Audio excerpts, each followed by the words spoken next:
Selamat datang semua serta maupun materi sudah bergabung semua ya di Zoom kali ini.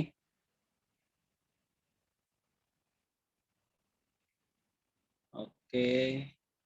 Untuk para peserta dimohon untuk ini ya, on cam selama webinar ini berlangsung ya.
Assalamualaikum warahmatullahi wabarakatuh.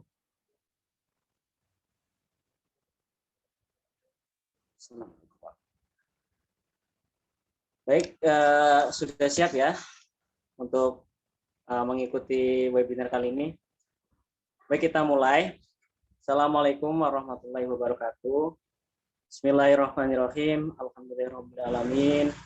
Salatu wassalamu ala asrofil anbiya'i wal mursalin.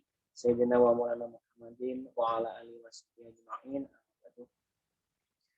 Kepada yang saya hormati Ketua Cabang PMI Jakarta Pusat, sahabat Ponidu Setiadi dan jajarannya, yang saya hormati kepada Ketua Kopri Cabang PMI Jakarta Pusat, sahabati Harit Anjani dan jajarannya, yang saya hormati kepada Ketua Komisariat Unusia Jakarta, sahabat Zainur Rahman dan jajarannya, yang saya hormati pula kepada Ketua Kopri Unusia Jakarta, sahabat Isaila dan jajarannya.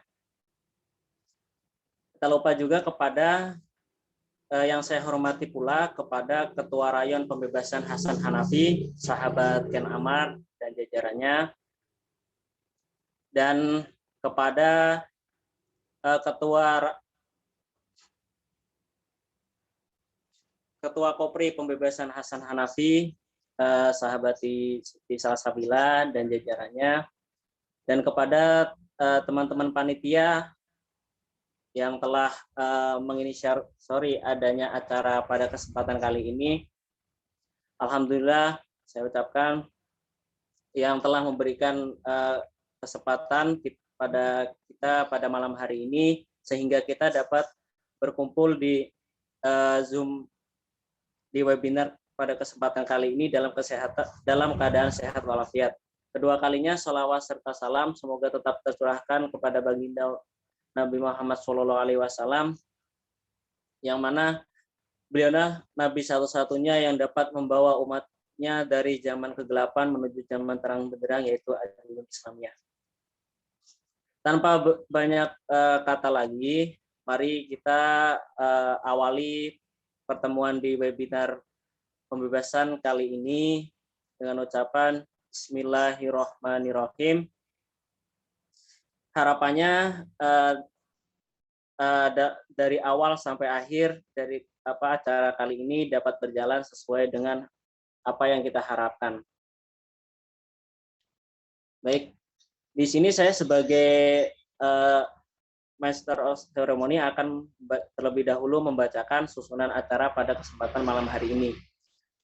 Acara pada kesempatan kali hari ini yaitu yang pertama pembukaan, yang kedua sambutan-sambutan, dan yang ketiga yaitu inti dari acara, yaitu pengisian materi dari narasumber kita yang akan mengisi pada kesempatan webinar pada malam hari ini. Baik, kita mulai untuk pembukaan pada acara kesempatan kali ini.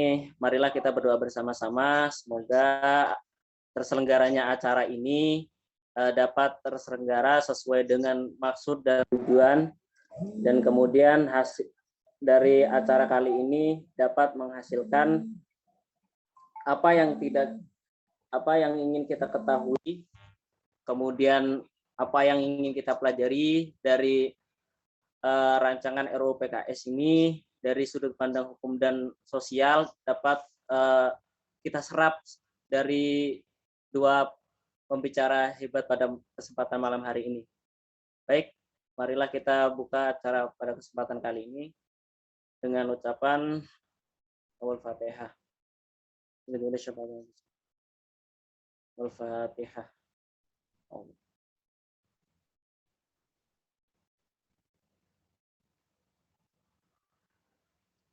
Baik, kita akan beranjak ke acara kedua, yaitu prakata dari Ketua Pelaksana webinar pada kesempatan kali ini kepada sahabati Yeni Mutmainah. Waktu dan tempat saya persilahkan. Oke, terima kasih Bang Alvan. Bismillahirrahmanirrahim. Assalamualaikum warahmatullahi wabarakatuh. Hamdan wa syukronillah, salatan wa salaman ala rasulillah, amma ba'du. Yang terhormat kepada Ketua PKC DKI Jakarta dan jajarannya, Ketua PMI Jakarta Pusat, Ketua PC Popri Jakarta Pusat, yaitu sahabati Hadit Anjani dan jajarannya, dan selanjutnya Ketua Komisariat Unusia Jakarta, sahabat Zainur Rahman dan jajarannya, Ketua Kopri Komisariat Unusia Jakarta, sahabat Sahila, dan Ketua Rayon Pembebasan Hasan Hanafi, sahabat Ken Amar, dan Ketua Kopri Pembebasan Hasan Hanafi dan beserta jajarannya. Puja dan puji syukur tak henti kita ucapkan kepada Allah Subhanahu wa Ta'ala sebagai penguasa alam semesta. Meskipun kita masih berada di masa pandemi sekarang ini, kita masih diberikan nikmat dan kesempatan untuk bisa berkumpul dalam webinar pada malam hari ini. Pada tema malam hari ini yaitu pembahasan tentang RUU PKS, yang dimana kita itu menuntut negara untuk menunaikan kewajibannya untuk memenuhi hak korban berupa penetapan kebijakan pada tingkat nasional dan daerah, serta untuk penanganannya, perlindungan, dan pemulihan korban serta keluarga yang terintegrasi dalam pengelolaan internal lembaga terkait. Nah, pada malam hari ini kita akan bagaimana sih gerakan polarisasi dari organisasi keperempuanan dalam menyikapi hal-hal tersebut. Yang dimana pada malam hari ini materi tersebut akan dibawakan oleh orangnya yang dalam bidang ahlinya gitu. Saya selaku ketua panitia nggak panjang lebar, hanya ingin mengucapkan selamat datang dan selamat bergabung. Semoga pada acara malam hari ini kita memetik ilmu sebanyak-banyaknya dari pemateri-pemateri yang handal. Akhir kata, wassalamualaikum warahmatullahi wabarakatuh. Waalaikumsalam warahmatullahi wabarakatuh. Baik, kita memasuki untuk sambutan yang kedua yang akan dibawakan oleh Ketua Rayon Pembebasan Hasan Hanafi kepada sahabat Yan Amar. Waktu dan tempat saya persilahkan.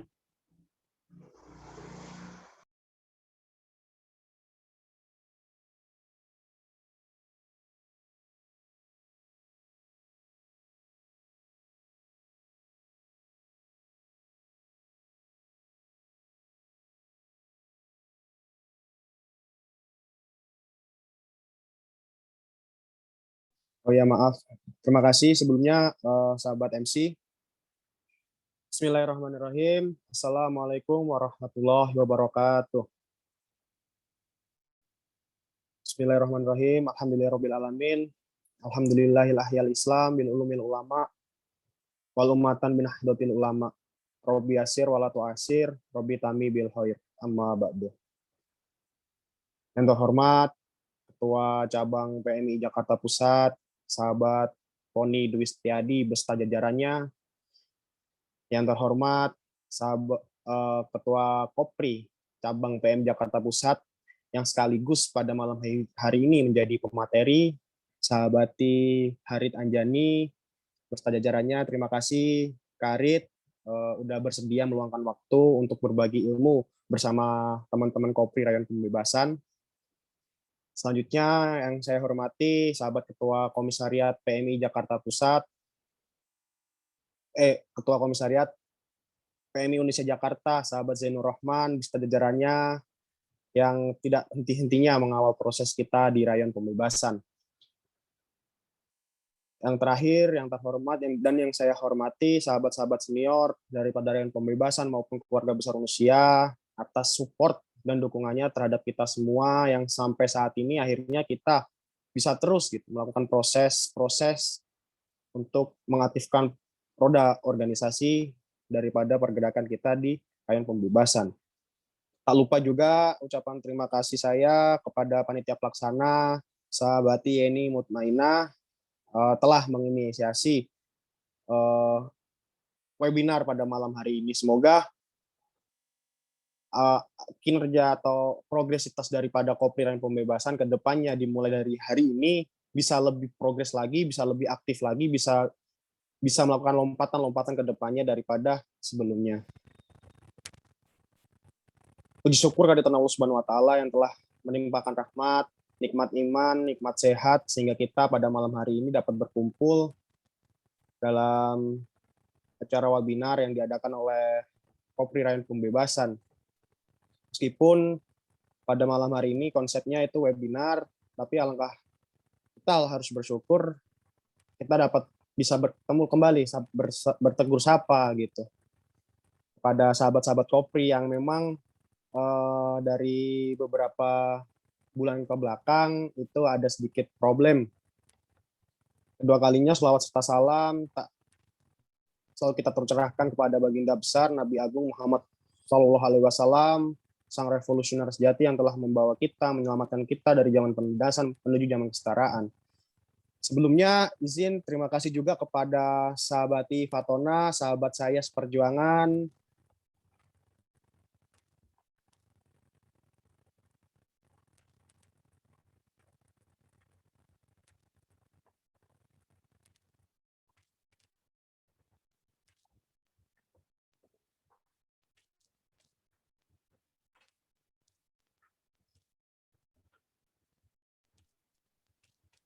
Terima kasih sahabat Ifatona telah mau meluangkan waktunya gitu untuk sharing-sharing dengan kita kembali dengan sahabat-sahabat Kopri khususnya.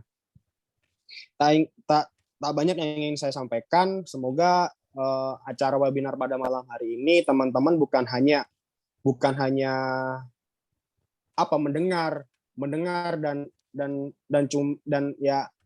dan hilang begitu saja, tapi dalam acara webinar malam ini yang saya ingin harapkan kepada sahabat-sahabat kopi semuanya, khususnya di Rayon Pembebasan, itu bisa gitu melakukan sebuah konsepan, sebuah kebijakan yang nantinya bisa dinikmati oleh kaum perempuan.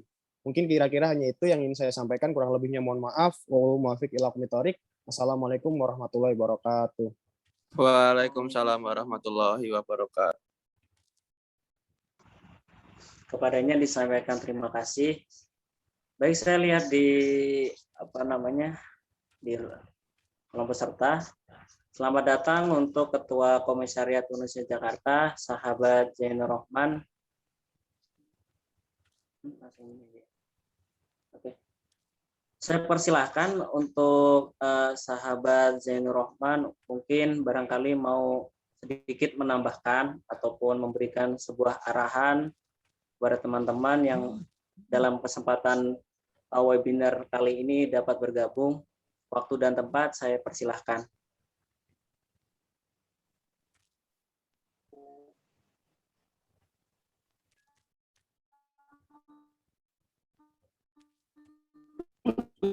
Ya, Assalamualaikum warahmatullahi wabarakatuh. Waalaikumsalam warahmatullahi Bismillahirrahmanirrahim. Alhamdulillah. Wassalatu wassalamu ala asyrofil anbiya'i wal mursalin. Sayyidina Muhammad wa ala alihi washabihi ajma'in. Amma ba'du.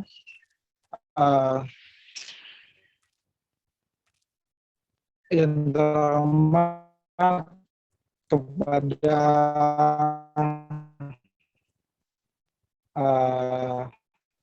Ketua Kopri Cabang Kak Harit yang pada hari ini atau malam ini pada kesempatan ini tapi yang terkait dengan bahas betulnya dan juga ada Satpona yang juga akan berbagi. Hormat kepada sahabat Ken Amar selaku Ketua Pembebasan Hasanah Nafi dan juga sahabat Caca yang pada ini mungkin sedang hadir atau ada di Zoom ya. Nah, pengurus hormat saya juga seluruh jajaran pengurus rayon dan juga panitia yang sudah mempersiapkan agenda ini dengan sangat baik. Tidak banyak yang bisa saya sampaikan. Jangan pernah berhenti untuk terus bergerak. Semuanya pasti ada jalan. Jangan pernah merasa bahwa pandemi adalah sebuah halangan.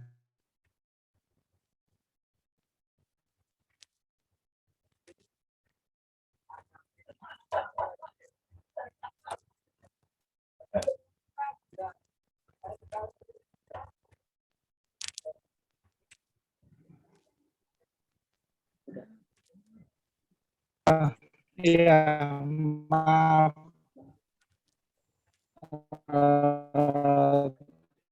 Sempat keluar sendiri dari aplikasinya.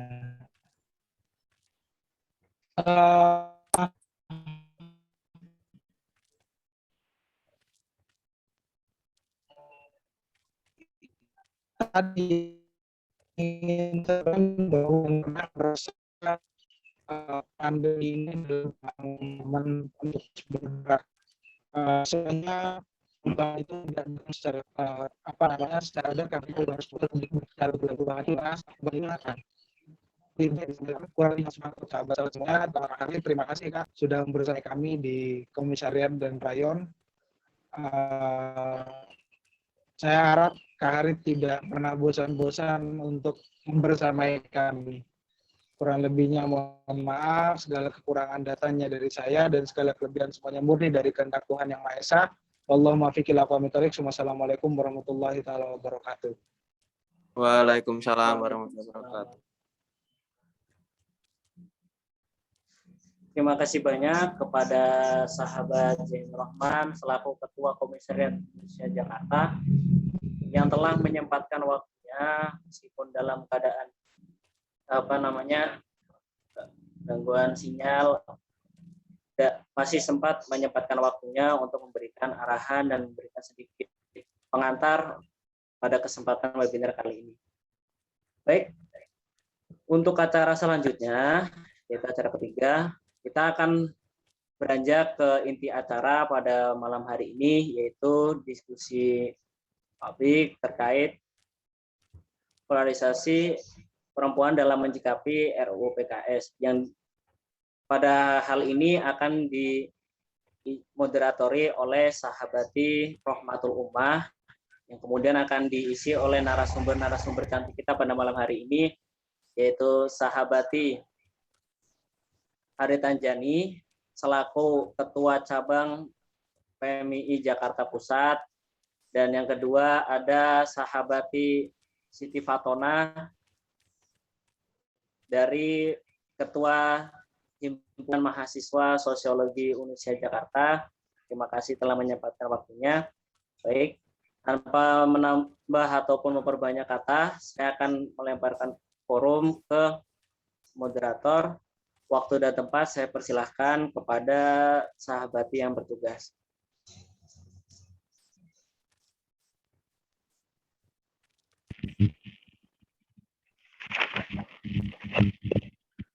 Baik, Assalamualaikum warahmatullahi wabarakatuh. Maaf, suaranya terdengar jelas nggak ya? Jelas. Jelas. Saya ulang ya. Assalamualaikum warahmatullahi wabarakatuh. Waalaikumsalam warahmatullahi wabarakatuh. Waalaikumsalam. Bismillah, alhamdulillah, sholatan wassalamu ala Rasulillah wa ala alihi wa sahbihi wa mawalah, amma ba'du. Segala puji bagi Allah, sholawat teriring salam kepada junjungan alam Nabi besar Muhammad Shallallahu Alaihi Wasallam. Terima kasih sekali kepada seluruh sahabat-sahabati yang telah bergabung di Zoom meeting malam ini dengan tema Gerak Polarisasi Organisasi Keperempuanan dalam menyikapi RUU PKS. Nah, yang pertama saya hormati Ketua Cabang PMII Jakarta Pusat, Sahabat Oni Dwi Setia Hadi. Yang saya hormati kepada Ketua Kopri Cabang Jakarta Pusat, Sahabati Harit Anjani. Yang terhormat Ketua Komi Zainur Rahman. Yang terhormat Ketua Komi Sahabat Zainur Rahman. Yang terhormat Ketua Kopri Sahabati Nur Saila. Yang terhormat Ketua Rayon Pembebasan Sahabat Muammar Rizal Iftihar Fauzi. Dan juga khususnya terima kasih sekali kepada penanggung jawab kegiatan malam ini, seluruh panitia yang bertugas yang tidak dapat saya sebutkan satu persatu, dan juga para narasumber yang telah hadir dalam kegiatan malam ini. Ya, narasumber untuk tema malam ini ada Sahabati Harit Anjani, beliau Ketua Umum PC Kopi PMII Jakarta Pusat, dan juga ada narasumber Sahabati Siti Fatona, beliau Ketua Himasos Unusia. Nah, perkenalkan saya Rohmatul Ummah. Di sini saya berkesempatan akan bertugas sebagai moderator dalam kegiatan diskusi malam ini. Dan sangat jelas dengan tema yang menarik, yaitu gerak polarisasi organisasi keperempuanan menyikapi RUU PKS. Nah, di sini saya akan kayak pendahuluan, kayak prolog sedikit. Jadi draft baru rancangan undang-undang penghapusan kekerasan seksual atau RUU PKS jadi sorotan. Selain namanya yang menjadi RUU tindak pidana kekerasan seksual, TPKS tercatat pula penghapusan sejumlah pasal. Nah, RUU TPKS dinilai memuat banyak perubahan mendasar yang tidak memihak kepada korban kekerasan seksual. Nah, sebenarnya kita tidak perlu berpanjang-panjang dalam pemaparan karena akan dijelaskan dengan narasumber-narasumber malam ini. Dan saya akan membacakan sedikit CV dari narasumber kita malam ini.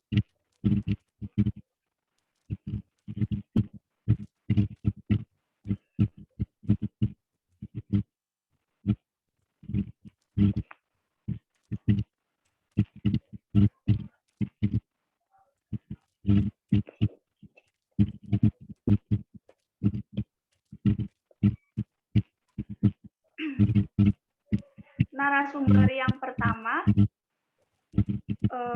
beliau bernama Harit Anjani, tempat tanggal lahir Lampung 8 Mei 1996, alamat Gang Bakti 6, Manggarai, Jakarta Selatan. Nomor WhatsApp 08 96 66 68 6112. Asal kampus Universitas Bung Karno. Prodi Ilmu Hukum. Pengalaman berorganisasi Sahabati Harit Anjani. Beliau pernah menjabat sebagai Wakil Bendahara BEM FH-UBK, Ketua Komisariat PKPMI UBK, Ketua Kopri PC PMI Jakarta Pusat. Langsung saja kepada narasumber kita yang pertama.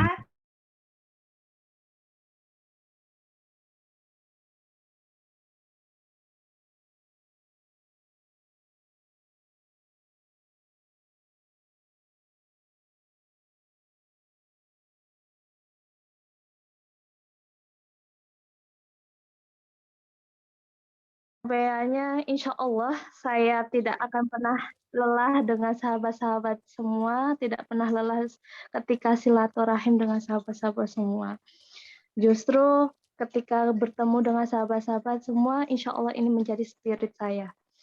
Lalu yang terhormat kepada Ketua Kopri PKPMI Unusia, sahabat Sela, yang terhormat kepada Ketua PKPMI, Ketua Pimpinan Rayon Pembebasan Hasan Hanafi, kepada sahabat Umar, dan juga Ketua Kopri Pimpinan Rayon Pembebasan Hasan Hanafi, sahabat Silsa Sabila, dan juga sahabat-sahabati semua yang telah hadir di sini, dan saya sangat mengapresiasi kepada sahabat-sahabat semua, terutama kepada rayon PR Pimpinan Rayon Pembebasan yang telah mengadakan acara ini. Pertama-tama marilah kita haturkan puji syukur kita kepada Allah Subhanahu wa taala yang mana telah memberikan rahmat serta hidayahnya sehingga kita dapat berkumpul di ruangan atau di forum Zoom ini dalam keadaan sehat walafiat. Dan Nabi besar kita, Nabi Muhammad SAW, yang mana telah mengiringi kita, membawa kita dari zaman kegelapan menuju zaman terang benderang. Sebelum saya memasuki sesi diskusi ini, apakah suara saya terdengar jelas? Terdengar jelas, Ketua. Oke. Baik, baik sahabat-sahabat, kemarin saya beberapa hari yang lalu saya dikontak oleh sahabat Alvan itu untuk mengajak saya berdiskusi, bertatap muka, bersilaturahim dengan sahabat-sahabat semua tentang gerakan-gerakan tanggapan terkait dengan RUU PKS ini. Jadi RUU PKS ini sudah tidak asing didengar oleh sahabat-sahabat semua. Dari beberapa tahun yang lalu perjalanan RUU PKS ini sudah tidak asing didengar, perjuangan-perjuangannya juga sudah tidak asing terdengar. Mengulas kembali perjalanan-perjalanan RUU PKS ini. Jadi RUU PKS ini digagas dari tahun 2012. Itu yang menggagas itu ada Komnas Perempuan, ada LBH API Jakarta, ada FPL, dan lain-lainnya hingga saat ini belum ada kejelasannya. Melalui perjalanan itu sempat tahun 2020 RUU PKS ditarik dari Prolegnas 2020. Itu menjadi sebuah kemirisan bersama, sebuah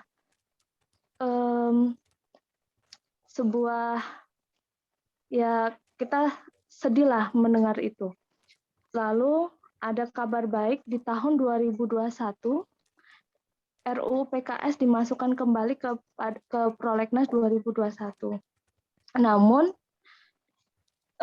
ada babak baru. Apa sih babak baru yang disampaikan tadi oleh sahabat-sahabat bahwa RUU PKS ini keluarlah draft baru.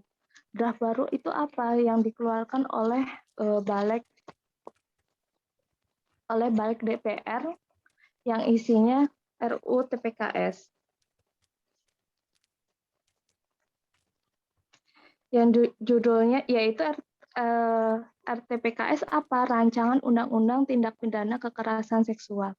Apa sih sebenarnya perbedaan RUU PKS dan TPKS? Ada beberapa pasal yang itu tidak ada atau dihilangkan.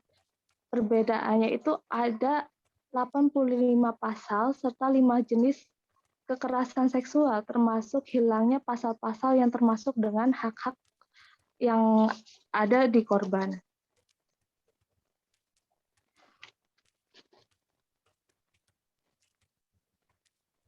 Saya kutip atau saya rangkum pasal-pasal yang berbeda atau hak-hak yang berbeda itu ada hilangnya jaminan hak pemulihan dan perlindungan korban kekerasan seksual.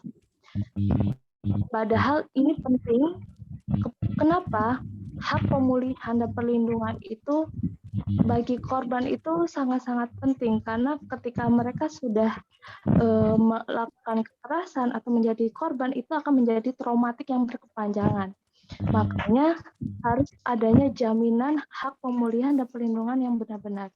Lalu ada penghapusan ketentuan tindak pidana pemerkosaan, pemaksaan perkawinan, pemaksaan pelacuran, pemaksaan aborsi, penyiksaan seksual, dan perbudakan seksual. Ini yang dianggap ada undang-undangnya, udah ada undang-undang yang lainnya. Padahal harapan para organisasi-organisasi keperempuanan ini dijadikan pasal-pasal khusus yang ada ketentuan atau tindakan tegas hukum yang jelas. Namun jika memang ini tidak bisa, harapannya terkait tentang kekerasan ini bisa hukumannya itu lebih perberat, jangan 1/3 lagi. Lalu ada kekosongan pengaturan kekerasan berbasis online. Jadi sering kan kita dengar korban dilaporkan balik atas dasar undang-undang ITE dan lain sebagainya. Jadi harapannya tidak ada yang namanya pelaporan balik dengan alasan undang-undang yang sudah ada undang-undang sebelumnya, misalkan undang-undang ITE itu. Lalu adanya kosongan pengaturan untuk penanganan korban kekerasan seksual dengan disabilitas. Jadi seharusnya dengan adanya undang-undang TPKS ini lebih khususnya itu lebih diperinci lagi. Apa sih yang dimaksud kekerasan seksual, terus korban disabilitas dan sebagainya. Dan untuk pelaporan atau pendampingan, itu seharusnya tidak hanya sebatas disabilitas saja. Bahkan orang tua, bahkan anak-anak kan sering kita dengar kalau misalkan mereka melakukan tindak kekerasan menjadi pelaku korban, mereka juga kan untuk datang ke kepolisian mereka harus minta bantuan. Mereka tidak bisa speak up sendirian. Jadi harapannya ada peraturan-peraturan yang mengikat, yang jelas, yang mengatur tentang pendampingan ini.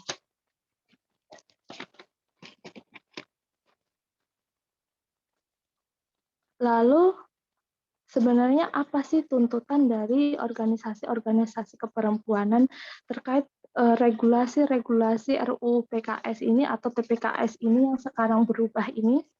Itu yaitu mendesak pemerintah, khususnya Komisi 8 DPR RI, untuk serius dan cepat tanggap dalam menyikapi RUU PKS ini. Lalu yang kedua, mendesak keterbukaan informasi terkait perkembangan RUU PKS serta mengikutsertakan OKP dalam sidak balik yang dilakukan. Fungsinya apa? Fungsinya agar kita juga bisa meninjau, agar kita bisa memberikan masukan-masukan terhadap rancangan undang-undang yang berlaku.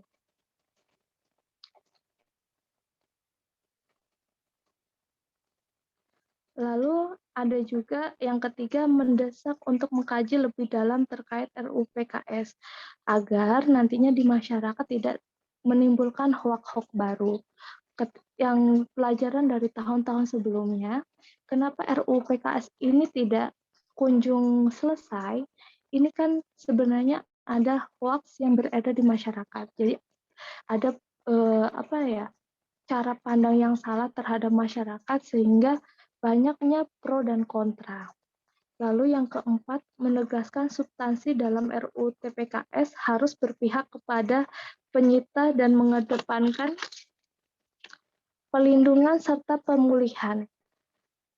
Lalu yang keenam, perlindungan terhadap disabilitas harus menjadi perhatian dan memasukkan pemberian sanksi. Sanksi ini yang tadi yang saya jelaskan, sanksi yang berat. Terus mengembalikan kata pemerkosaan kembali dalam RUU TPKS dari pemaksaan hubungan seksual. Jadi menurut saya kata-kata pemerhalus pemaksaan hubungan seksual itu harus dikembalikan lagi kepada pemerkosaan karena emang realitanya seperti itu. Mungkin itu pengantar dari saya. Ketika nanti ada yang belum jelas, nanti bisa ditanyakan.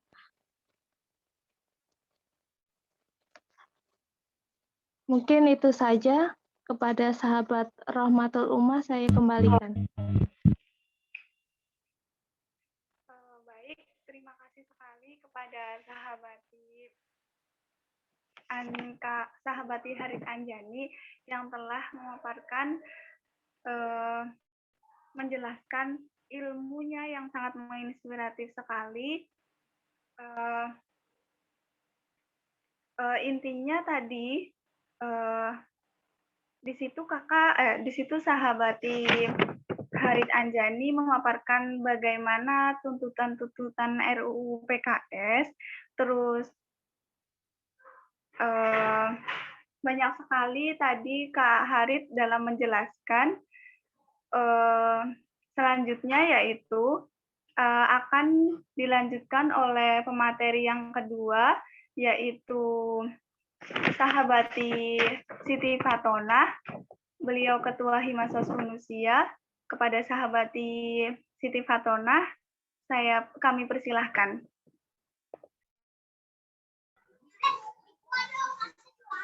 Halo, Assalamualaikum warahmatullahi wabarakatuh. Cek sound dulu suara. Waalaikumsalam. Suara aku terdengar jelas nggak? Jelas, jelas. Terima kasih. Pertama-tama saya ucapkan hamd dan syukronillah, sholatan wa salaman ala rasulillah, amma ba'du.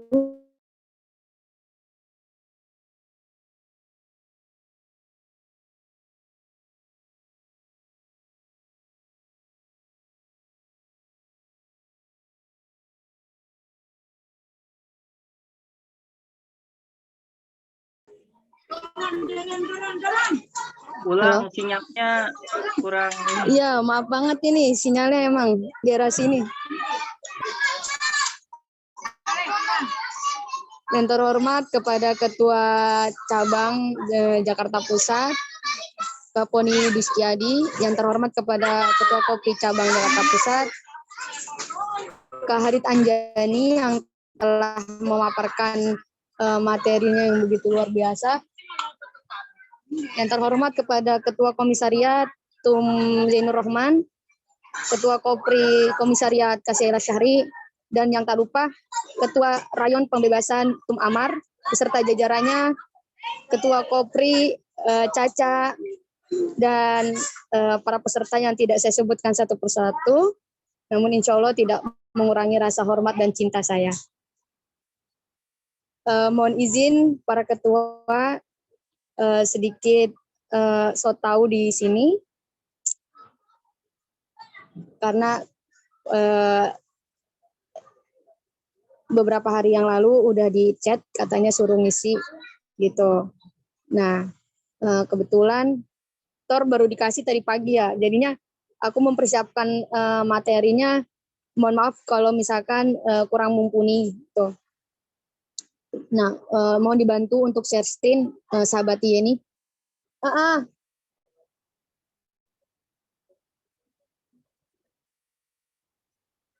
Sebelumnya di sini udah, makasih. Langsung ke slide kedua aja, sahabat Yeni.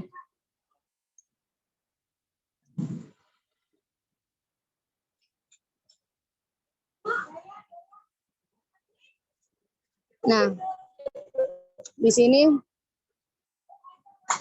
sebelumnya Kak Harit Anjani sudah memaparkan apa itu RUU PKS dan TPKS ya. Nah, RUU PKS sendiri kan hadir, ada yang pengen seolah-olah pengen dihilangkan, ada yang para perempuan ini harus disahkan RUU PKS ini, dan belum sembuh luka ibarat kata ada pergantian nama RUU PKS ke RUU TPKS.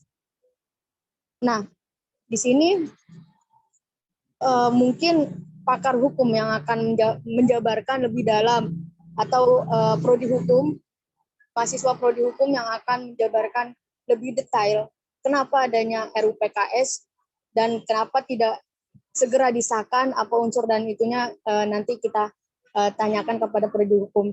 Nah, tapi sini saya melihat dari segi perspektif saya sendiri, ataupun dari ilmu yang sedikit ini,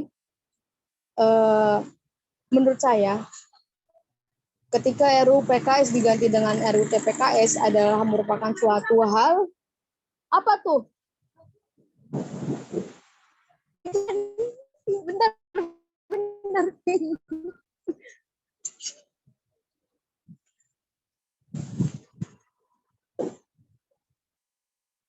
Merupakan hal yang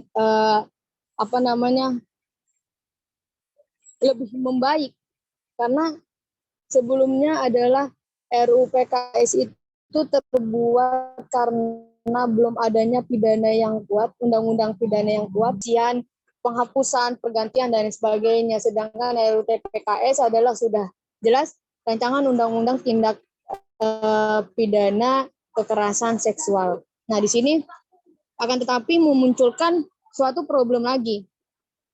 RUU PKS seolah membahas kekerasan seksual seperti pencegahan yang tadi Kak Harit Anjani sudah paparkan, sedangkan RUU TPKS dinyatakan seolah merujuk pada penanganannya itu hanya pidananya saja, kurang memperhatikan si korban, seperti itu. Nah, inilah yang menjadi seolah-olah membuat luka para korban lagi. Kenapa RUU TPKS ini menghapuskan beberapa pasal-pasal yang ada di dalamnya. Nah, perbedaannya lagi adalah RUU PKS ini terdapat 128, sedangkan RUU TPKS terdapat 43 pasal. Nah, dari RUU PKS ke RUU TPKS itu menghapus kurang lebih 85 pasal. Nah, ini yang meringkas segala sesuatu yang menurut saya itu sebenarnya tidak apa-apa ketika kalau memang diringkas, dimasukkan ke dalam satu pasal gitu. Nah, seperti yang tadi perbedaannya tadi Kak Harit Anjani juga udah bilang, RUU PKS itu ada 9 pasal, pelecehan seksual, perkawinan anak, dan lain sebagainya. Nanti teman-teman bisa baca sendiri. Sedangkan RUU PKS ini hanya tersisa 4. Pelecehan seksual, kontrasepsi, pemaksaan, eksploitasi. Nah, itu yang membuat apa namanya seolah kalau kita melihat permukaannya saja, seolah ini tidak melindungi si korban seperti itu. Padahal ada beberapa pasal yang kiranya tidak melulu bisa dipidanakan seperti itu. Kayak misalkan kekerasan itu kan bukan hanya kepada kekerasan secara fisik, melainkan kekerasan verbal juga, suatu perkataan gitu. Misalkan, hai cewek, ke kamar yuk, itu kan secara tidak langsung adalah suatu kekerasan verbal melalui kata-kata, kurang lebih seperti itu ya kalau nggak salah gitu. Nah, di situ kan bagaimana cara mempidanakan si korban ini yang telah melakukan kekerasan verbal. Nah, ini kan masih dalam perenungan atau maksudnya rancangan yang lebih detail lagi untuk membuat suatu undang-undang yang bisa melingkup semuanya, rancangan undang-undang yang bisa melingkup semuanya. Nah, disitulah. Tapi balik lagi, ada suatu spekulasi bahwa ini tidak melindungi korban gitu. Nah, kurangnya adalah pemaparan dari setiap adanya pasal yang dicetuskan di dalam RUU PKS atau mensosialisasikan kepada masyarakat apa itu RUU PKS, karena tidak semua paham akan artinya RUU PKS sendiri, apalagi dirubahnya RUU TPKS ini gitu. Masih kedengeran nggak? Soalnya di sini hujan kencang banget. Masih dengar. Suaranya jelas nggak? Jelas sekali, Kak. Ya. Nah, aku lanjut ya. Nah, disinilah maksudnya ada menurut saya tuh kenapa tidak balik lagi kepada tema polarisasi gerak perempuan dalam menghadapi RUU PKS. Nah, di sini saya yakin tidak semua bukan kader ya, perempuan-perempuan yang di dalam organisasi keperempuanan itu paham betul setiap pasal per pasal. Pun dengan saya seperti itu, masih butuh polesan, masih butuh pengertian dari berbagai perspektif gitu. Nah, disinilah yang menjadi lemahnya, bahwa gerakan perempuan itu menjadi bukan minoritas, masih dimarginalkan, masih dipinggirkan, sehingga apa yang dituntutkan oleh perempuan ini tidak selaras dengan keputusan para pemerintah yang dicetuskan seperti itu. Nah, kita lanjut ke slide selanjutnya, bahwa mengatakan sebenarnya next slide gini. Sebenarnya itu RUU PKS dibuat untuk siapa? Sedangkan kalau kita melihat rancangan undang-undang penghapusan kekerasan seksual sebelumnya. Nah, untuk perempuan atau laki-laki gitu. Nah, melihat dari kata penghapusan kekerasan seksual, di sini masih ada kata yang ambigu jika melirik kata kekerasan seksual. Karena kekerasan seksual itu tidak hanya terjadi pada perempuan saja, akan tetapi laki-laki pun juga bisa mendapatkan kekerasan seksual, kan seperti itu. Tapi kenapa seolah-olah yang terlihat gerakan perempuan yang memperjuangkan RUU PKS ini gitu. Nah, di sini menjadi tanda tanya besar untuk kita semua. Kemana para laki-laki gitu. Nah, dan harus bagaimana menyikapi hal seperti ini gitu kan. Sedangkan kan kita lihat berbasis, tapi kembali lagi adanya RUU PKS ini diperuntukkan untuk siapa gitu kan. Nah, pun dengan kekerasan belum semua yang sudah saya sebutkan tadi, belum semua bisa dipidanakan atau mendapatkan hukum yang setimpal atau yang sesuai dengan undang-undang atau rancangan undang-undang yang telah ditetapkan gitu. Nah, next slide selanjutnya, saya memberikan suatu gambaran sebagai polarisasi gerakan perempuan itu masih sangat banyak evaluasi yang harus direalisasikan agar lebih baik lagi gitu. Kalau menurut saya itu menggunakan analisis SWOT. Mungkin sebagian teman-teman, sahabat-sahabat itu sudah tidak asing lagi terkait analisis SWOT ini. Karena analisis SWOT ini memang benar sangat perlu diterapkan dalam kehidupan sehari-hari maupun dalam keorganisasian. Nah, disinilah menjadi PR untuk gerakan para perempuan sendiri. Karena kita temanya hari ini adalah gerakan perempuan, maka keorganisasian perempuan itu bagaimana gitu kan. Nah, yang pertama adalah opportunity atau kesempatan. Bahwasanya kita melihat undang-undang yang ada di Indonesia ini adalah berbicara adalah hak untuk kita semua. Nah, itu benar adanya. Ketika kita ada hal yang tidak sesuai dengan kebutuhan hukum nih gini. Hukum diciptakan karena adanya suatu kebutuhan. Kan seperti itu. Dan tercipta secara legitimate. Terlegitimasi atau yang tertulis di dalam kertas, di atas kertas, karena melihat negara kita adalah negara hukum. Nah, kesempatan kita adalah kesempatan gerakan perempuan adalah bahwa kita memiliki banyak kesempatan, banyak peluang yang bisa dimanfaatkan ketika kita menyuarakan hal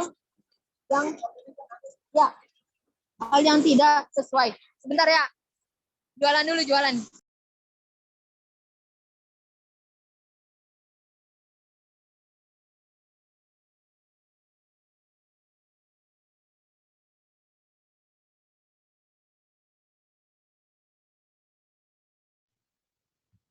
Maaf ya, acaranya harus dijeda dulu.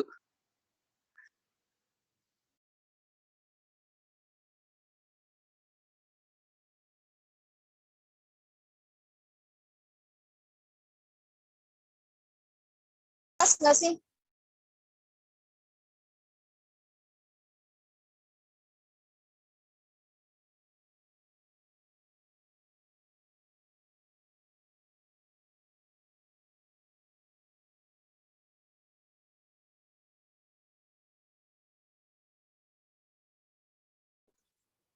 Halo? Halo, tes on. Nah, ya iklan dulu tadi. Maaf, saya lanjut lagi. Tadi kepada kesempatan.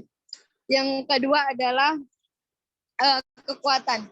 Kekuatan kita sebagai gerakan perempuan, bahwasanya perempuan itu memiliki intuisi,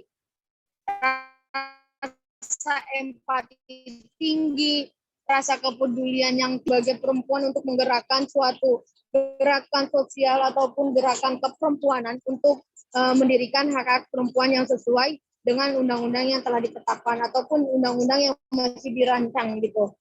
Nah, disinilah menjadi kekuatan dalam individu, maksudnya dalam secara personality para perempuan itu sendiri. Sedangkan dalam keorganisasian, solidaritas antar perempuan itu biasanya lebih kuat, akan tetapi tergantung bagaimana cara menyikapi hal ini gitu. Nah, lanjut kepada tantangan.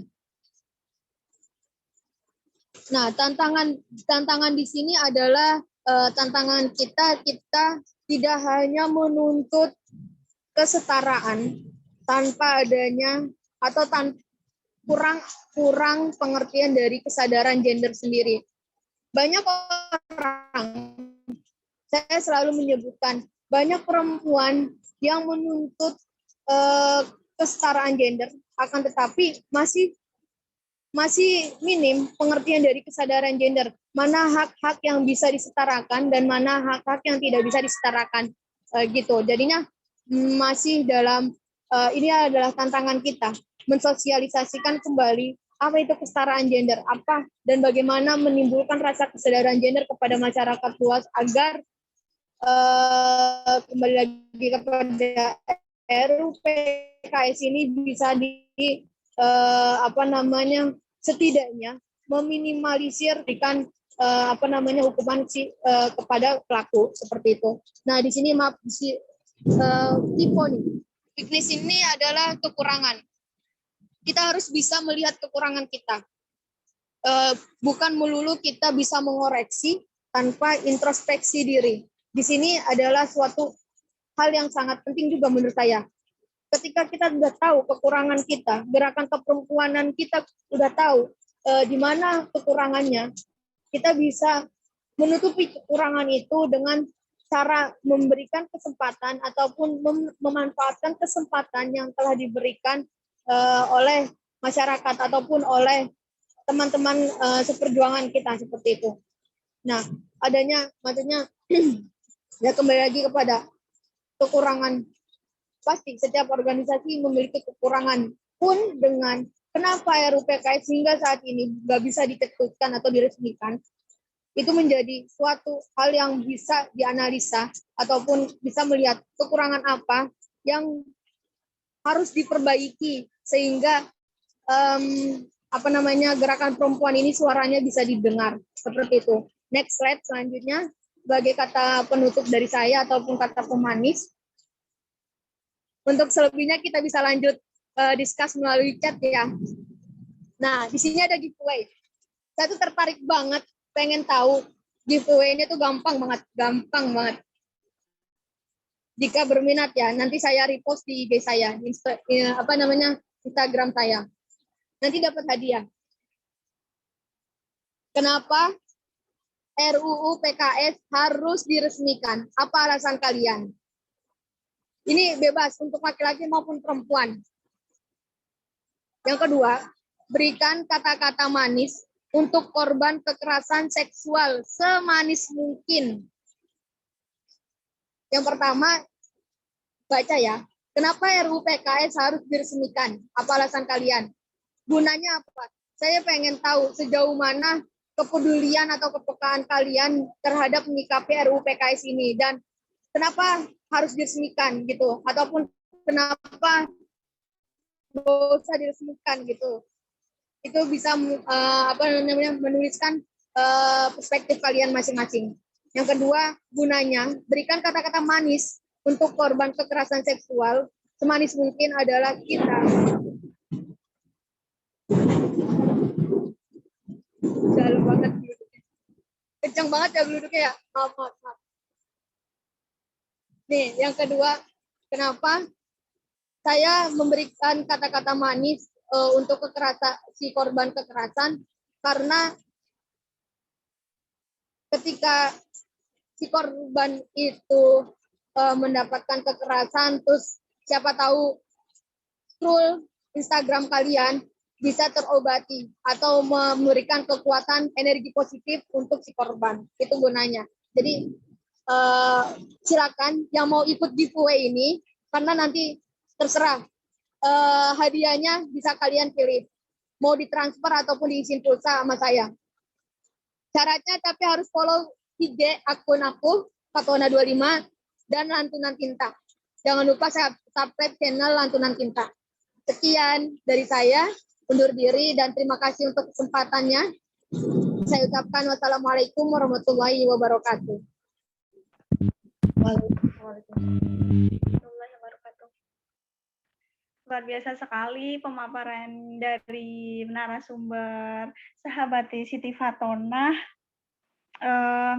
Beliau sharingnya sangat-sangat menarik dan apalagi ada giveaway-nya gitu, terus jadi kayak bikin semangat gitu, terus cara pemaparannya juga. Nah, dari pemaparan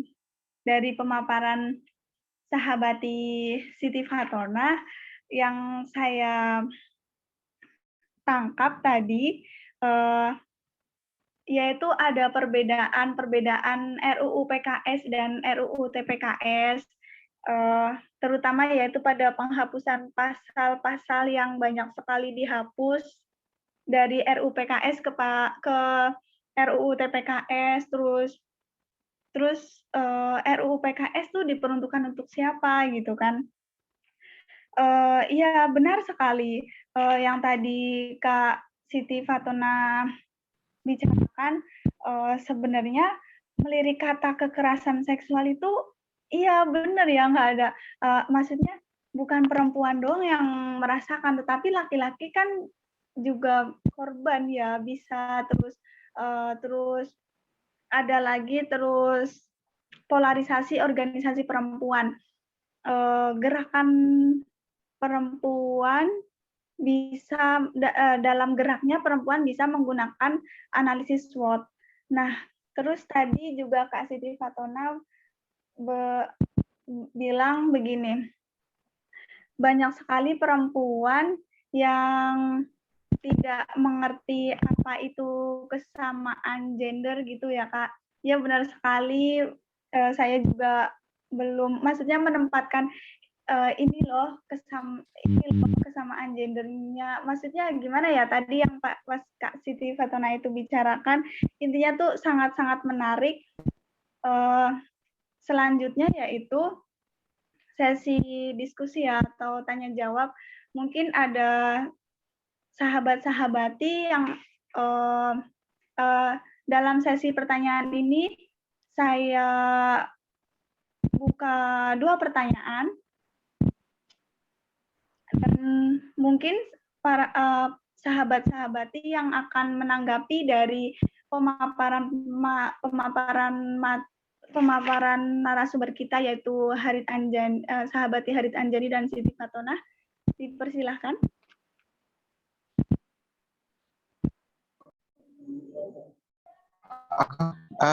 Bisa langsung bertanya atau seperti apa ini, Mbak? Kenapa? Langsung bertanya atau seperti apa nih mekanisme diskusinya? Mungkin bisa langsung dipertanyakan ya, maksudnya kan ini ada 2 pertanyaan, dikasih kesempatan 2 pertanyaan. Nah, 1 pertanyaan nanti bisa langsung dijawab begitu. Oke. Bismillahirrahmanirrahim. Assalamualaikum warahmatullahi wabarakatuh. Terima kasih atas waktunya dan mohon maaf sebelumnya saya tidak mengikuti dari awal. Saya itu sebenarnya baru masuk dan kemudian ini menarik sekali pembahasannya terkait dengan penghapusan RUU PKS dan berbicara persoalan perempuan. Tetapi yang perlu disadari pada kesempatan kali ini adalah acaranya ini merupakan acara PMI khususnya Kopri begitu. Cuma begini, pertama saya sebenarnya risih dengan adanya kekerasan seksual begitu. Karena yang terjadi saat ini sebenarnya adalah bukan kekerasan, tetapi semuanya itu kalau pelecehan iya, tapi kekerasan kalau bagi kami sih tidak ada.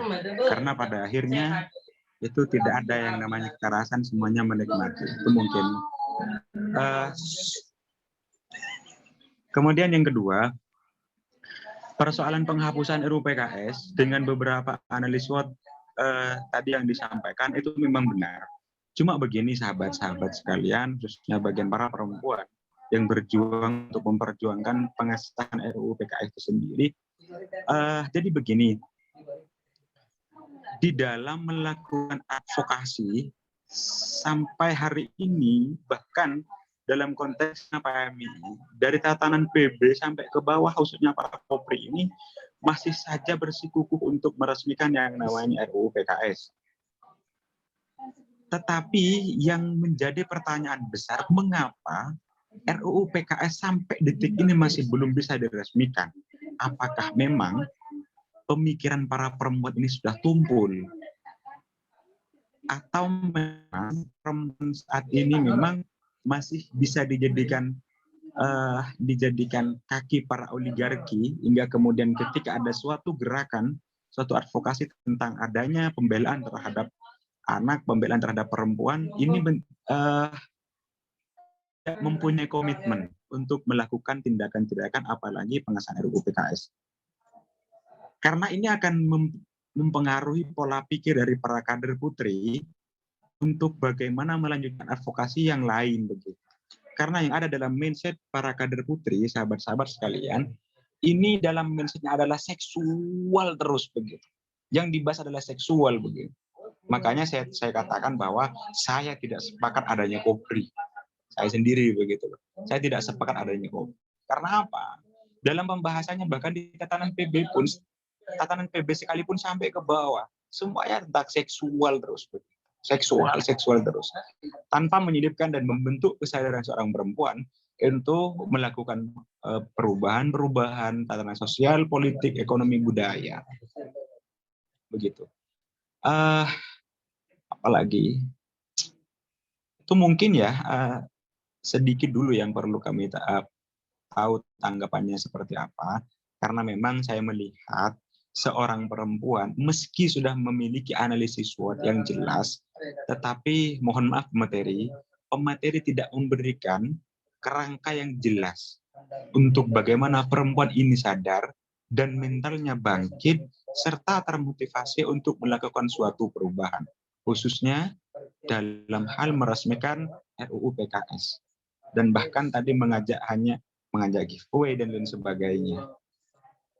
Begitu. Jadi mohon tanggapannya kepada pemateri dan juga mungkin entah seperti apa mekanisme diskusinya, saya mohon tanggapannya seperti itu, karena saya melihat dan saya meragukan seorang perempuan yang digabung bersama PMI yang mengatasnamakan KOPRI. Jadi jelas, garapan PB PMI Putri khususnya itu menggarap sekarang pengesahan RUU PKS. Seperti itu. Oke, terima kasih kami sampaikan dan saya akhiri dengan nusyukur menasihatiullah. Wallahi wallahul muwaffiq ila aqwamit thoriq. Assalamualaikum warahmatullahi wabarakatuh.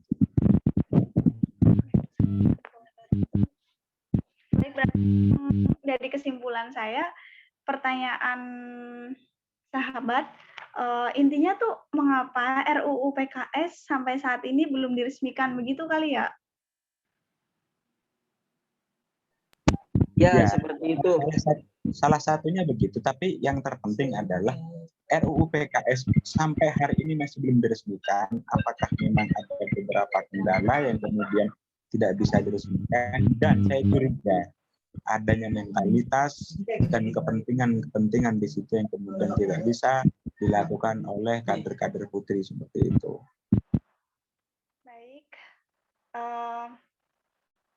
Dalam sesi tanya jawab ini mungkin pertanyaan satu akan dijawab yang pertama pada sahabati Kak Hadid Anjani mengenai pertanyaan sahabat kita, yaitu mengapa RUU PKS sampai saat ini belum diresmikan. Kepada sahabati Hadid Anjani, kami persilahkan. Baik. Pertanyaannya sebenarnya simpel. Apa namanya rancangan undang-undang ini selalu menjadikan dia tahun ke tahun ada yang pro dan ada yang tidak disahkan. Kenapa tidak cepat disahkan? Pertanyaan seperti itu. Ada undang-undang yang arahnya itu kepada kepentingan publik, dan itu ada kasarnya ngomong, tidak ada anggarannya, itu akan bergulir terus dan menerus. Apalagi ini ada yang sisi lain, ada pro kontranya, ada pemahaman bagi orang-orang yang kontra, tidak mengerti apa substansi dari perjuangan RUU PKS ini. terkait tadi ada pembahasan kenapa penghapusan kekerasan seksual terus dan menerus, karena memang ini belum berakhir, perjuangan ini belum berakhir, perjuangan ini belum usai. Apa sih yang dikatakan itu perjuangan usai, yaitu ketika RUU PKS ini yang didorong oleh teman-teman itu berhasil disahkan. Tapi ketika nyatanya nyampe detik ini belum disahkan, bahkan diulur-ulur, itu kan menjadi perjuangan dorongan kita bersama, menjadi kesadaran kita untuk mensyiarkan, menyebarkan, menginformasikan ke teman-teman, ke lingkungan sekitar kita bahwa ini adalah sesuatu yang penting. Karena apa? Dari tiap tahun ke tahunnya, korban kekerasan seksual terus bertambah, baik itu dari anak-anak, orang dewasa, baik itu perempuan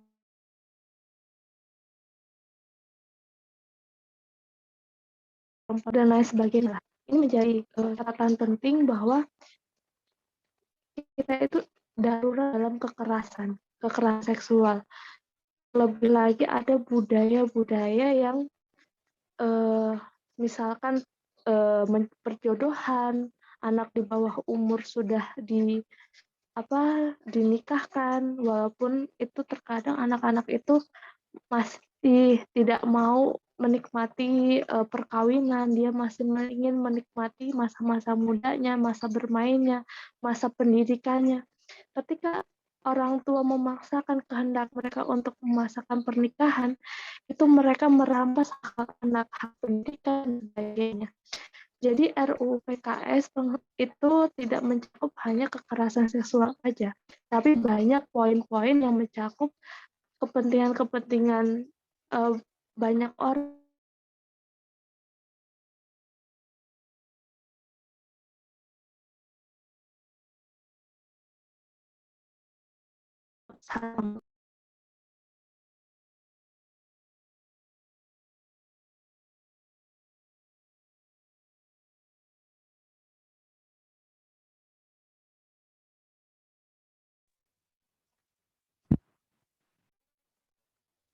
Halo, sahabat Rahmat Rumah, tadi suara saya kedengaran nggak? Tadi putus-putus, Kak, sorry. Kenapa? Ya, tadi suaranya putus-putus. Jadi, tadi pas akhiran juga terjeda gitu. Oh gitu. Ya intinya perjuangan sahabat-sahabat itu nggak hanya Kopri ya, maksudnya banyak organisasi-organisasi keperempuannya itu kenapa memperjuangkan RUU PKS itu. Substansinya banyak, nggak hanya kekerasan seksual aja, banyak kekerasan verbal maupun non verbal. Dan itu menjadi dampak psikis yang panjang, pemulihannya juga panjang, dan itu kita tidak bisa menganggap hal sepele itu bisa ketika orang mudah menyerang psikisnya, udah menyerang traumanya, itu mereka bisa gila. Terus yang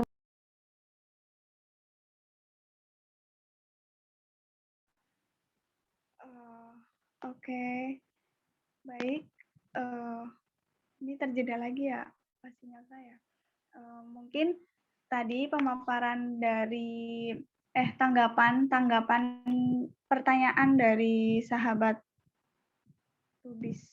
sahabat yang pertanyaannya mengenai RUU PKS. Hilang lagi. Iya, tadi hilang lagi, Kak. Ya udah, mungkin itu aja penjabarannya, saya kembalikan ke sahabat Rahmatul Ummah. Ya.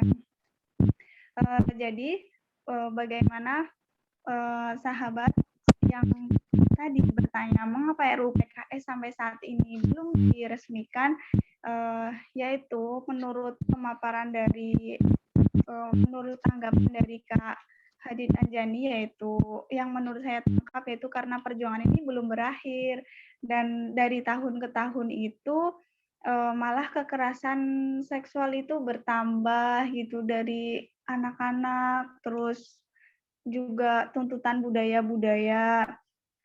Nah, menurut menurut sahabati Kak Hadid seperti itu, dan apabila ada tambahan mungkin dari dari sahabat-sahabati atau narasumber sahabati Kak Fatonah, saya persilahkan apabila ada tambahan. Halo, salam hangat untuk sahabat Lubis yang tadi udah memberikan gertakan ya. Gini, kalau menurut saya gini, di sini terlihat bahwa penghapusan RUU PKS itu dititik beratkan untuk para gerakan keperempuanan. Padahal telah kita ketahui gerakan RUU PKS sendiri bukan melulu membicarakan seksualitas. Si korbannya ini adalah perempuan.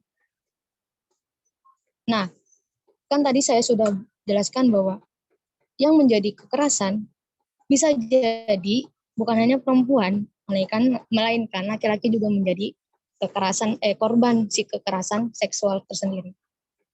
Lantas, kenapa lagi-lagi seolah dikembalikan kepada gerakan keorganisasian si perempuan ini? Nah, ini secara universal ya, saya membahas bukan hanya kepada si Kopri. Bahwa perlu diketahui sebenarnya sudah banyak gerakan perempuan yang mencetuskan atau melahirkan program-program yang tidak atau belum dilirik oleh masyarakat luas. Karena apa? Karena kurangnya dukungan dari si laki-laki. Dari pernyataan sahabat Lubis sendiri menandakan bahwa seolah menyudutkan gerakan si perempuan ini harus bisa meresmikan RUU PKS. Seperti itu. Saya melihatnya seperti itu. Padahal di sini saya ucapkan selamat datang kepada Sekretaris Wilayah DKI Jakarta, Kak Retno, Koalisi Perempuan Indonesia, yang mana telah memberikan program-program ataupun rancangan-rancangan yang sebenarnya karena kita gerakan perempuan KPI ini saya ralat gerakan perempuan yang seolah masih kurang didengar suaranya untuk meresmikan RUU PKS itu bukan diresmikan oleh perempuan sendiri, melainkan harus banyak campur tangan. Negara kita adalah negara hukum yang maksudnya itu akan lebih dipaparkan oleh prodi hukum sendiri. Saya takut salah bicara, akan tapi saya menarik kesimpulan bahwa negara kita adalah negara hukum yang tidak bisa mendesak kita menuntut suatu kita tidak setuju, lalu kita menuntut, lalu bisa diresmikan secara langsung, seperti itu singkatnya. Nah, yang kedua, bahwa kurangnya partisipan dari seks yang berbasis laki-laki itu sendiri. Ya, seperti itulah, karena banyak ambigu atau masih, tadi saya juga udah bilang, kekerasan seksual ini masih dalam kata ambigu. Seksualnya ini untuk laki-laki, maksudnya arahnya ke laki-laki atau ke perempuan, keduanya, kenapa bisa menitikberatkan si perempuan. Dan saya melihat dari KPI sendiri itu udah banyak program seperti mensosialisasikan kepada kaum remaja bahwa kekerasan seksual itu seperti ini loh, dengan cara pelatihan, dengan cara memberikan atau menciptakan rumah aman untuk si korban yang takut tinggal di rumahnya sendiri karena takut dibully oleh masyarakat luas. Nah, itu hal-hal yang kecil yang masih belum dilirik. Karena apa? Partisipan yang melingkupi dari gerakan perempuan ini ya hanya perempuan.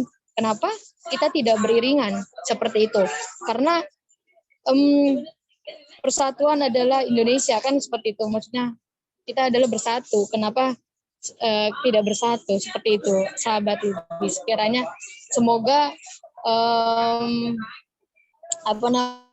bisa meminimalisir bahwa perempuan pemikirannya tumpul atau lemah, karena tidak semua perempuan seperti itu. Kiranya seperti itu dari saya. Ini diskusikan ya. Aku boleh masuk nggak? Boleh dong, lebih seru dong.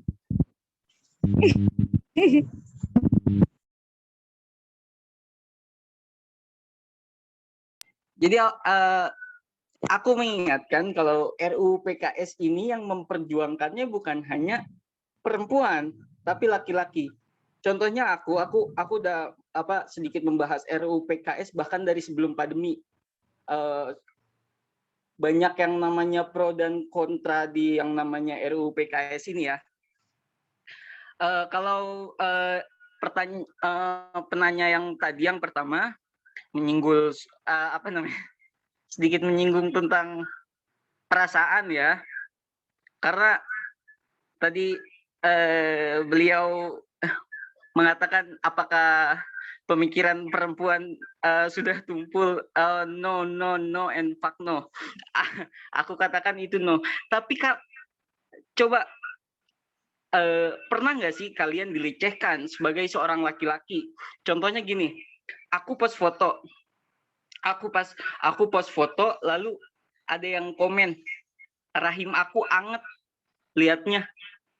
Apakah gimana sih rasa sakit hati dibegituin gitu and then kalau oke, maaf ya agak sedikit karena di sini juga lagi hujan ya, mohon maaf jadi kurang agak sedikit konten. And then kalau kita gini nih, bentuk pelecehan seksual banyak caranya, jadi dan juga korbannya bukan hanya perempuan. Dan juga kalau Anda sendiri, kalau beliau sendiri yang tadi penanya pertama tidak pernah mendapatkan bagaimana pelecehan seksual terhadap laki-laki, coba bayangkan anak Anda sendiri mendapatkan pelecehan seksual, karena RUU PKS ini harus disahkan karena sebagai payung hukum daripada pelaku pelecehan seksual dan juga kekerasan seksual. Mungkin hanya itu ya, sedikit dari aku sendiri. Karena agak greget ya, tadi agak sedikit menyinggung perempuan dan aku yang laki-laki tersinggung juga. Mungkin itu perihal hati ya, mohon maaf. Dilanjut untuk moderator, silakan. Oke, baik. Terima kasih sekali tambahannya sahabat Siti Fatona dan sahabat Akira. Baik. Begitu ya pertanyaan pertama tadi sudah ditanggapi, dan apabila kurang puas bisa di-chat melalui medsos-nya mungkin. Nah, terus di sini di lewat chat juga ada pertanyaan dari mohon izin dulu moderator. Ini kalau dipotong ini, mohon izin dulu, mohon izin. Kalau langsung dipotong begini, tidak ada penengahnya ini begitu. Mohon bijak moderator dalam hal memandu diskusinya moderator.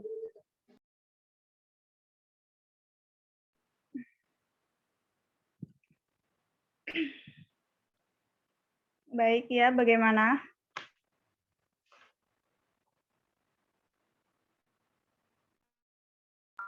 Bagaimana ini moderator? Bagaimananya ini?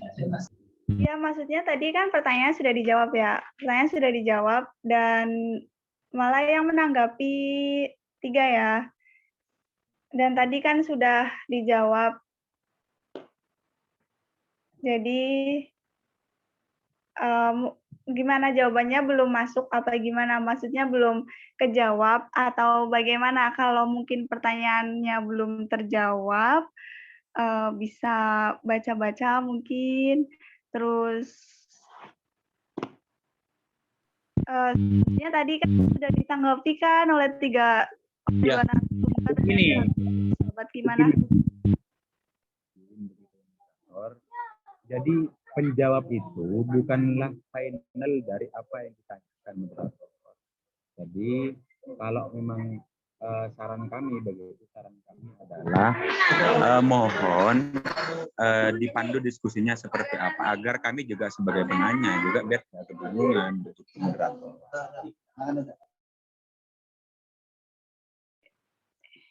Iya, maaf, saya juga di sini juga masih belajar dan ini pertama kali memandu diskusi. Baik, karena waktunya sudah malam, kan tadi kan diberi kesempatan 2 pertanyaan ya, dan 1 pertanyaan tadi sudah disebutkan oleh sahabat Lubis, dan di kolom chat ada pertanyaan juga dari sahabat Akira, yaitu bagaimana cara menyampaikan bentuk daripada kekerasan dan pelecehan seksual kepada masyarakat luas, dan bagaimana cara menanggulanginya. Sedangkan masyarakat kita masih berpikir kalau mereka masih di masa Siti Nurbaya. Baik, tidak berpanjang-panjang. Mungkin ini mohon maaf permisi. Mungkin yang lain dulu karena aku sendiri ya mungkin aku nanti bisa diskusi lagi bareng ketua Kopri kita, Ketum Harit Anjani. Mohon dilanjutkan ke pertanyaan yang lain karena sesi pertanyaannya cuma ada 2 kan. Mohon maaf sekali lagi, mohon maaf, terima kasih. Oke, oh begitu, siap-siap. Baik, karena masih ada kesempatan 1 pertanyaan lagi, mungkin ada sahabat-sahabati yang akan bertanya kepada narasumber kita, dipersilahkan.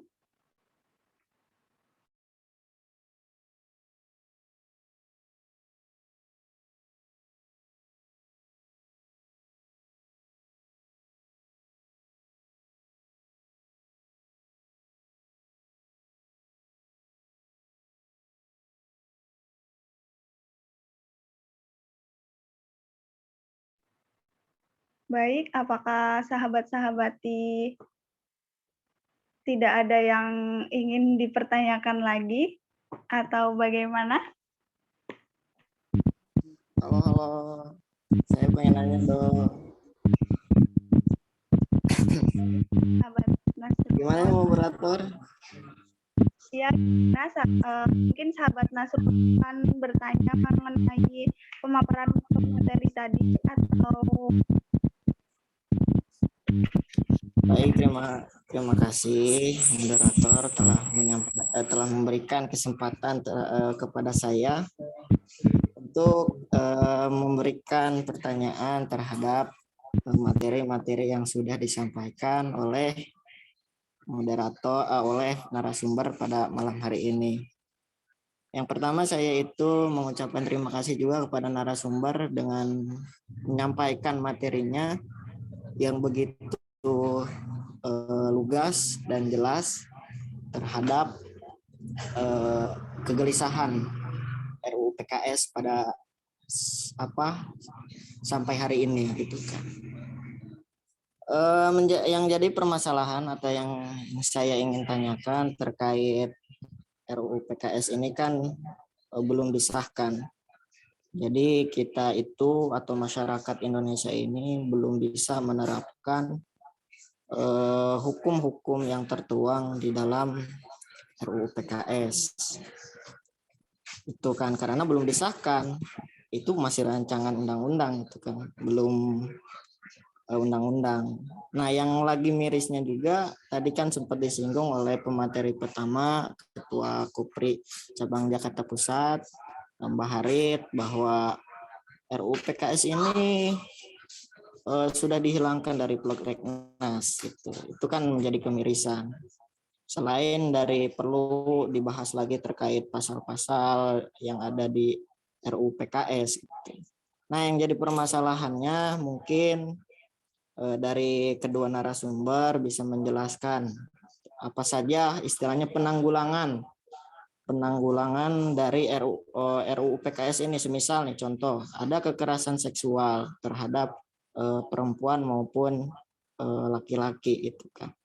Nah, ini bisa diarahkannya kemana gitu, atau menggunakan peraturan yang mana sebagai diskresi dari belum adanya peraturan RUU PKS ini. Mohon bantuannya, mohon pemahamannya. Cukup sekian, terima kasih. Wallahul muwaffiq ila aqwamit thoriq. Wassalamualaikum warahmatullahi wabarakatuh. Udah jelas pertanyaan saya atau perlu diulangi lagi?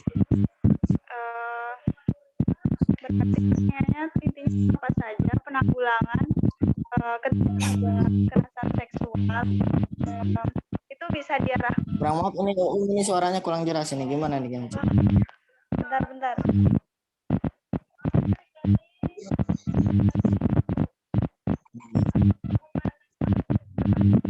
Suaranya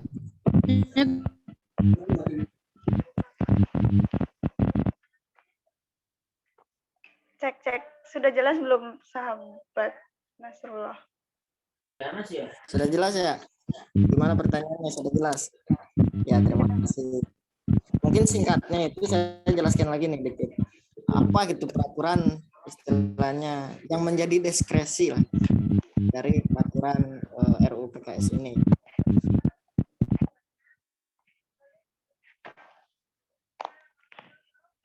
Baik. Kalau saya menanggapnya apa saja gimana arahnya kalau kita melihat apa saja penanggulangan ketika ada kekerasan seksual bisa diarahkan kemana dalam undang-undang gitu ya? Maksudnya seperti itu. Jadi semisal ada kekerasan seksual, kita menggunakan peraturan mana nih? Karena kan belum ada peraturan PKS supaya si korban ini mendapatkan keadilan. Gitu. Ya, oke, siap. Baik, untuk sahabati Hadid Anjani boleh menanggapi untuk pertanyaan dari sahabat Nasrullah, yaitu tadi apa saja penanggulangan ketika ada kekerasan seksual itu bisa diarahkan kemana dalam undang-undang, sedangkan RUU PKS itu belum disahkan. Terima kasih. Pertanyaannya. Jadi ini pertanyaannya ke saya dulu nih ya. Jadi sebenarnya pentingnya dengan adanya RUU PKS ini sebagai acuan konkret payung hukum yang jelas bagi para korban. Tapi pertanyaannya, jika memang RUU PKS ini belum disahkan, lalu perlindungan ini benar. Kan ada Kitab Undang-Undang Hukum Pidana. Jadi atas tindakan itu sementara atau berlakunya sekarang ini pada itu. Tapi peraturan itu juga belum kuat. Maka dari itu adanya rancangan undang-undang penghapusan kekerasan seksual. Karena di situ atur secara rinci, secara khusus. Jadi kenapa gerakan atau dorongan adanya RUU PKS ini sebagai sebagai rancangan khusus atau peraturan payung hukum yang khusus bagi para korban maupun yang pelaku, agar tidak kalau untuk pelakunya agar tidak terulang lagi kepada pelaku-pelaku lain, dan untuk korban itu ya ini diberikan perlindungan baik secara hukum, terus adanya yang namanya rehabilitasi. Tadi agak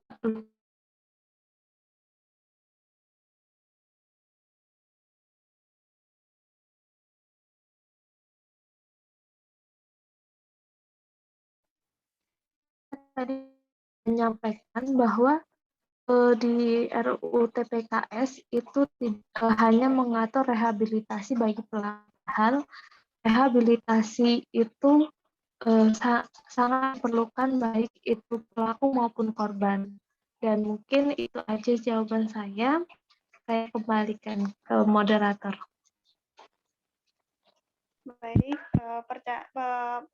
tanggapan yang sangat singkat dan jelas.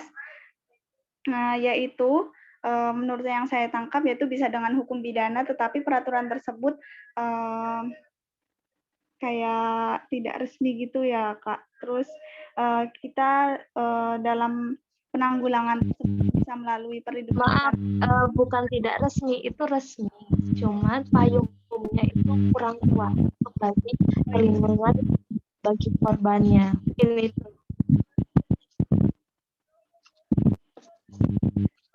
Oh ya, sorry. Ya, berarti hukum pidana itu kurang kuat dalam mengatur. Terus jadinya ada sebagai penanggulannya yaitu ada perlindungan secara hukum dan rehabilitas gitu ya, Kak. Baik, mungkin ada sahabat atau narasumber Siti Fatona yang akan menambahkan, dipersilahkan.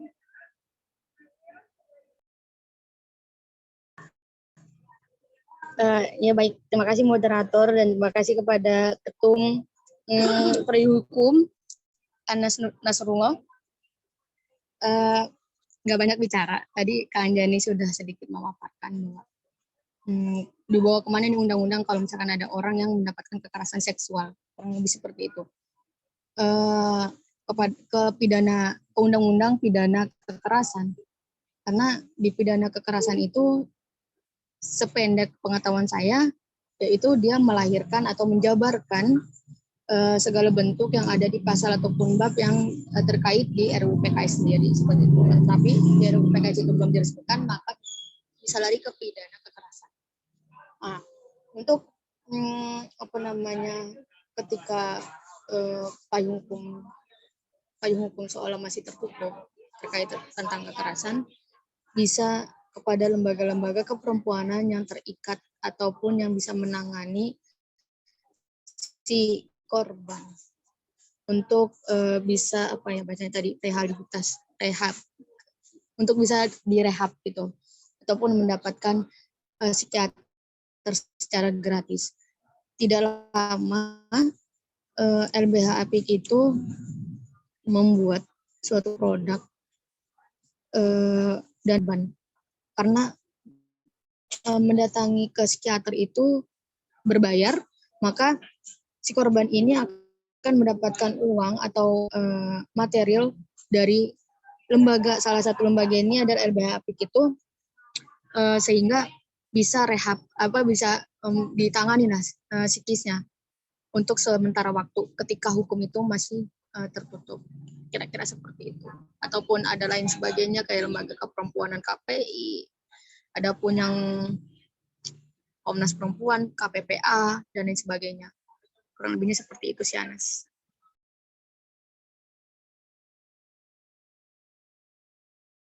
Baik, terima kasih sekali atas tambahan tanggapannya. Jadi intinya sama ya, kayak tadi narasumber yang pertama, yaitu kita apabila payung hukum masih tertutup, kita bisa dari lembaga-lembaga perempuan, yaitu bisa direhab secara gratis, terus LBH, terus Komnas KPI. Nah, berhubung diskusi Bu Moderator, saya agak keberatan ini. Boleh menambahkan lagi nggak? Gimana, sahabat? Ya, mungkin saya menanggapi jawaban dari narasumber pertama tadi yang disampaikan oleh Kak Harit. Kalau misal di KUHP itu belum jelas atau belum kuat terkait pelecehan seksual, kalau kita melihat KUHP lebih ininya dari pasal 310 kalau nggak salah itu tentang perbuatan tidak menyenangkan gitu kan. Nah kan tadi kalau saya melihat dari RUU PKS juga kan itu dijelaskan atau sempat disinggung juga sama narasumber bahwa kekerasan seksual ini kan tidak hanya dalam segi bentuk fisik, maupun verbal juga gitu kan. Jadi perkataan juga bisa menjadi suatu kekerasan seksual. Nah, sedangkan kan kita kalau melihat KUHP pasal 310 itu kan sudah jelas tertera juga. Jadi barang siapa sengaja menyerang kehormatan atau nama baik seseorang dengan mendudukan suatu hal yang maksudnya terang supaya hal itu diketahui umum gitu. Kalau secara lebihnya kan itu kan istilahnya sudah jelas juga ketika ada seorang yang melecehkan atau menghina dalam segi seksual, itu kan bisa kita tuntut juga terkait menggunakan pasal tersebut. Nah, ketika undang-undang ini disahkan, semisal RUU PKS ini disahkan, apakah akan terjadinya tumpang tindih hukum atau tidak? Gitu kan. Karena melihat dari pasal ini juga kan sudah jelas gitu kan. Bisa langsung dilaporkan. Gitu. Jadi nggak usah lagi bikin RUU PKS. Gitu. Mungkin pendapat saya gitu.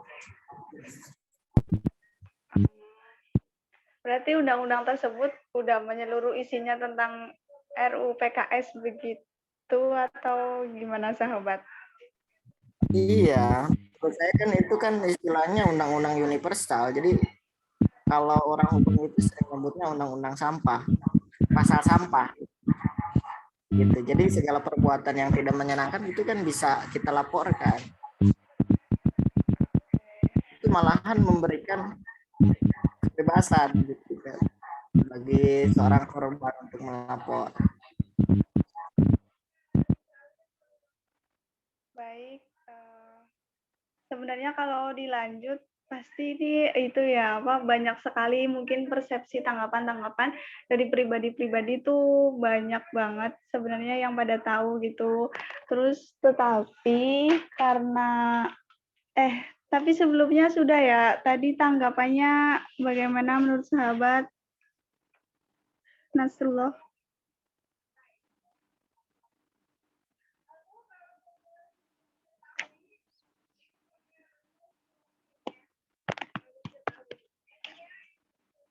Halo. Baik, tadi narasumber sudah menyampaikan materi, terus ada diskusi tanya jawab. Nah, terus karena waktu sudah menunjukkan pukul 9 lewat, yang tadi kita mulai kurang lebih 7:30. Nah, saya ucapkan terima kasih kepada narasumber kita yaitu sahabati Harid Anjani dan sahabati Siti Fatona yang telah memberikan ilmunya dan ceritanya yang sangat inspiratif kepada kita semua. Terima kasih juga kepada hadirin yang mungkin senior-senior dan kader-kader yang ikut menyaksikan diskusi kita malam ini. Dan saya sangat-sangat mohon maaf sekali karena dalam tugas saya itu sebagai moderator kurang benar, kurang berkenan sekali. Mungkin saya mohon maaf sekali karena saya juga masih belajar. Banyak kekurangan saya, mohon maaf dalam memandu acara. Semoga kegiatan malam ini bisa bermanfaat bagi kita semua. Kita ucapkan untuk kegiatan malam ini alhamdulillahirrabbilalamin. Terima kasih, salam sehat kita selalu. Walau dari saya cukup dalam tugas saya moderator dalam diskusi publik ini, dan akan saya alihkan kepada MC yang akan memandu acara kita selanjutnya. Terima kasih. Wallahul muwaffiq ila aqwamit thoriq. Wassalamualaikum warahmatullahi wabarakatuh. Waalaikumsalam warahmatullahi wabarakatuh.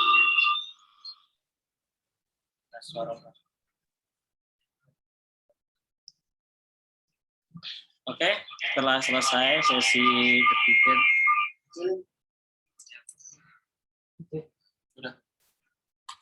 Telah selesai sesi ketiga dari rangkaian acara kita pada malam hari ini.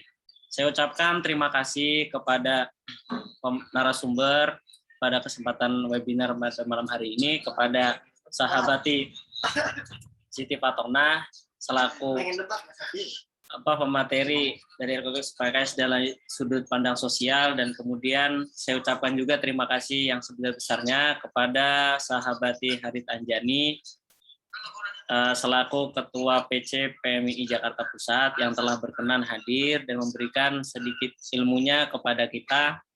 Mungkin dari rangkaian acara tersebut, saya rasa ada beberapa peserta yang mungkin belum belum puas lah terkait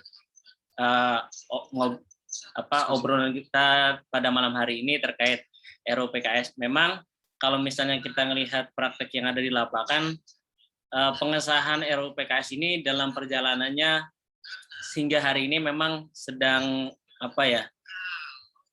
sedang menuju istilahnya, dia sedang di jalan yang tidak baik gitu. Artinya masih sangat sulit untuk implementasinya sampai hari ini untuk disahkan gitu. Dan saya ucapkan juga terima kasih untuk peserta yang pada malam hari ini berkenan hadir mengikuti webinar pada kesempatan kali ini dari awal hingga akhir. Saya ucapkan terima kasih yang sebesar-besarnya. Kurang lebihnya itu dari saya. Jika ada lebihnya mungkin itu adalah sesuatu yang dititipkan oleh Tuhan, dan jika ada kurangnya itu adalah kesalahan saya pribadi sebagai manusia biasa. Kurang lebihnya mohon maaf. Wallahu muwaffiq ila aqwamit thoriq. Wassalamualaikum warahmatullahi wabarakatuh. Waalaikumsalam warahmatullahi wabarakatuh. Waalaikumsalam warahmatullahi wabarakatuh. Terima kasih. Saya live ya, makasih Siti, sama-sama semua. Jangan beranjak dulu. Saya menginginkan mohon untuk semua audien menghidupkan kameranya untuk foto bersama.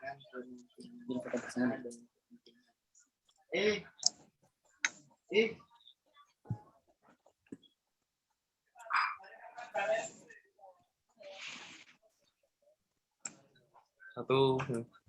Belum. Wes sih, Dihidupin kameranya dulu yuk. Ayo. Siti Nginaya, Ahmad Asrullah. Yuk semangat yuk. Ayu. Yuk. Bang Iqdal, Yeni, Anissa Putri, Kak Lutfia Rofa. Yuk kita hidupin kameranya dulu yuk sebentar yuk untuk mengabadikan momen pada malam hari ini. Oke, dihitung 1, 2, 3. 1, 2, 3. Oke. Terima kasih semuanya. Alhamdulillah telah selesai rangkaian acara pada malam hari ini. Sehat selalu untuk teman-teman, sahabat-sahabati yang berkenan hadir. Terima kasih untuk pengurus Komisariat Indonesia Jakarta, kepada pengurus Kopri PC PMI Jakarta, kepada pemateri dan pengurus Rayon Pembebasan Hasan Hanafi yang telah berkenan hadir pada malam hari ini. Wallahu muwaffiq ila aqwamit thoriq. Wassalamualaikum warahmatullahi wabarakatuh.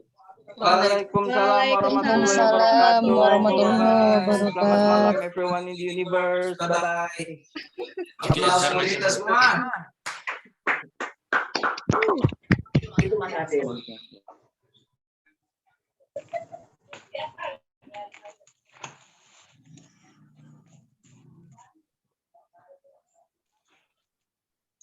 Sahabat-sahabati diperkenalkan untuk live ya. Terima kasih Temari. Bude, ayam. Fatona. Tetap ya.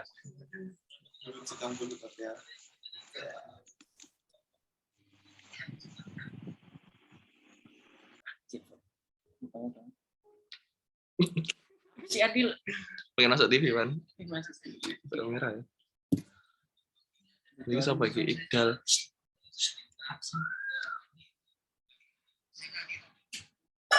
Hadir Pak, hadir Pak, hadir.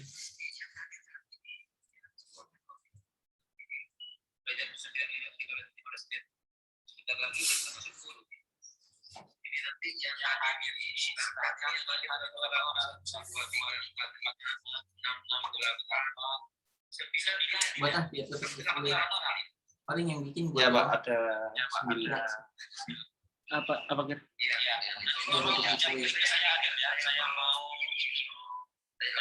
Saya screenshot, Pak ya. Saya screenshot.